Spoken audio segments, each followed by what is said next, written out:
Friends, हमारी रसोई में बहुत सी चीज़ों का भंडार होता है, लेकिन मोस्टली हम उन चीज़ों का प्रयोग या तो अपने भोजन को सुगंधी देने के लिए या उनके स्वाद को इम्प्रूव करने के लिए ही प्रयोग करते हैं। लेकिन इनके पीछे बहुत बड़ी साइंस छिपी होती है। भाव कि ये टेस्ट तो चीज़ें हमें देती ही हैं, सुगंधी भी देती हैं, साथ में हमारे स्वास्थ्य का कितना ध्यान रखती हैं, मैं आपको बताऊंगी।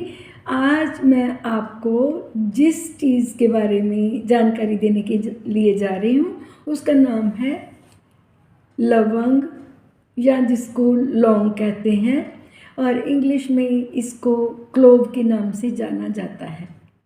मैरेंटेसी फैमिली का ये प्लांट, जिसका बोटेनिकल नेम शाइजियम एरोमेटिकम है, इसकी कलियाँ, पत्ते और इसके जो फूल विकसित हो जाते हैं और इसका विशेषकर ऑयल जो होता है कलियों का, वो हम अपने भोजन में भी और एज ए मेडिसिन भी यूज़ करते हैं। ये प्लांट जो है ये बारहमासी प्लांट है, मीन्स सदाबहार इसको कलियाँ आती रहती हैं। साउथ एशिया और ये अमेरिका का नेटिव प्लांट है।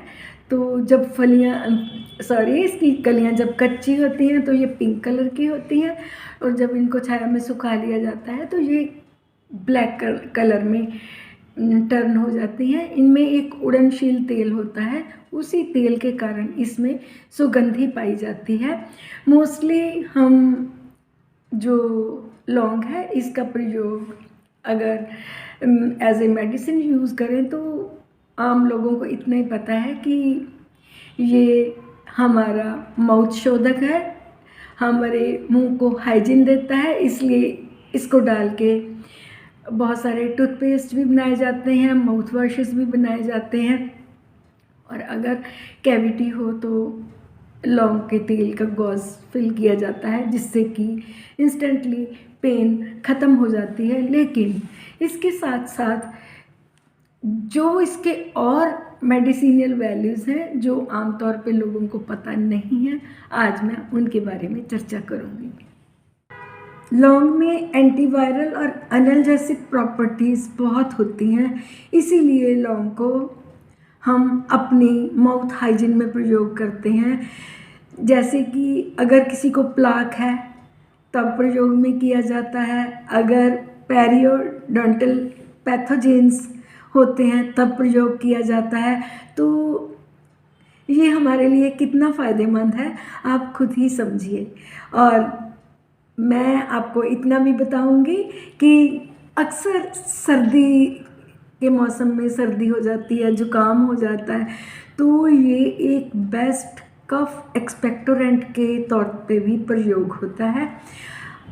ख़ास तौर पे जो पेशेंट एस्थमेटिक होते हैं उनके लिए ये जो लौंग है ये ब्रोंकोडायलेटर का काम करता है। हमने करना क्या है, या तो लौंग को पीस के शहद में मिक्स करके पेशेंट को दिया जाता है। नंबर 2 पे इसका 3 या 4 लौंग डाल के पानी को बॉयल किया जाता है ढक के, और उसके बाद में जब उसकी प्रॉपर बॉइलिंग हो जाती है तो हम क्या करते हैं, उसकी स्टीम लेते हैं। स्टीम लेने से हमारे जो ब्रोंक्यूल्स होते हैं लंग्स में वो डायलेट होते हैं, तो अस्थमा के अटैक में बहुत सा रिलीफ मिलता है। लौंग में यूजेनॉल पाया जाता है जो कि एज ए एंटी इन्फ्लेमेटरी काम करता है। अक्सर हमारे स्पॉन्जी गम जब हो जाते हैं इन्फेक्शन से, तो अगर हम लौंग को पानी में उबाल के उसके कुल्ले करें तो ये as an anti inflammatory work करता है। फ्रेंड्स, सबसे ज़्यादा इसका जो प्रभाव देखा गया है वो हमारे डाइजेस्टिव सिस्टम पे है।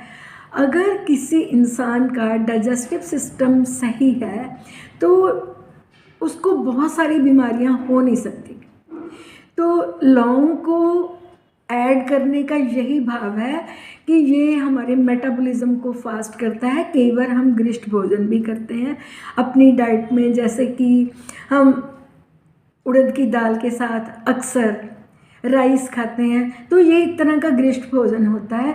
इसमें जब हम लौंग को ऐड करते हैं तो ये मेटाबॉलिज्म को फास्ट करके हमारी पाचन शक्ति को बढ़ा देता है और हमें कोई इस फूड से नुकसान नहीं होता।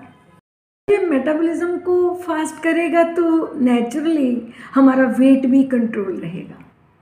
अक्सर जब हमारा जो मेटाबॉलिज्म है वो स्लो होता है तभी हमारा वेट जो होता है वो गेन होता है। इसलिए लौंग को अपने फूड में ज़रूर ऐड करें ताकि आपका टोटली डाइजेस्टिव सिस्टम अच्छा रहे। जो लोग अक्सर पैरासीटामोल का प्रयोग करते हैं उससे कई बार पैरासीटामोल कंटिन्यू लेने से लिवर के सेल डैमेज होने की संभावना रहती है। तो जो लोग लौंग का प्रयोग करते हैं ये लिवर सेल की रिपेयर करने के लिए एक सर्वोत्तम द्रव्य है। तो काइंडली इस चीज़ पे आप ज़रूर फोकस करें।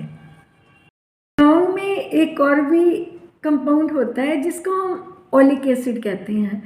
ओलिक एसिड होने से ये एंटी ट्यूमर हमारी बॉडी में वर्क करता है। यहाँ ट्यूमर्स हो जाते हैं तो ये वहाँ के सेल्स को, जो बैड सेल्स हैं उनको तोड़ने में सक्षम है, तो उससे जो गांठ जो होती है वो ढल जाती है। अक्सर जिन लोगों को कार्सिनोमा की संभावना यानी कि लंग्स जहाँ हमारे डाइजेस्टिव सिस्टम में होती है तो उनके लिए ये कीमोथेरेपी के अगेंस्ट वर्क करता है, यानी कि कैंसर से भी हमारी प्रोटेक्शन कर देता है। जिन लोगों को हेडेक रहती है अगर वो लौंग के पानी की स्टीम लें तो उनकी हेडेक दूर हो जाती है। इवन लौंग के तेल को सूंघने से भी हेडेक में बहुत सा रिलीफ मिलता है। तो काइंडली लौंग को इतना छोटा ना समझें, ये छोटा तो है लेकिन गुणवत्ता में ये काफ़ी बड़ा है। तो इसके साथ साथ ये मैंने आपको एंटी एस्थमेटिक भी बता दिया, एंटी ट्यूमरस भी बता दिया, और इसके साथ मैंने आपको अब केवल यही बताना है कि इसको हमने प्रयोग कैसे करना है।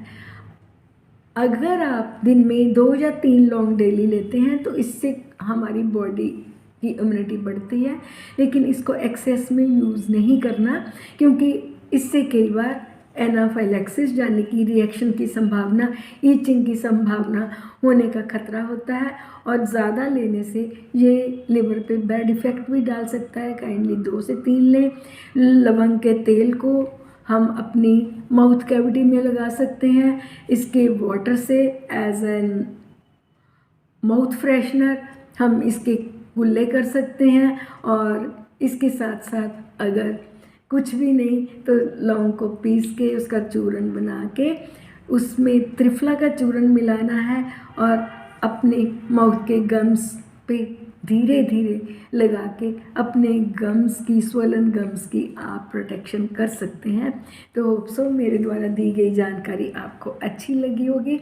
अगर आपको मेरा कंटेंट अच्छा लग रहा है तो काइंडली मुझे सब्सक्राइब जरूर करें। Thank you very much for watching my video.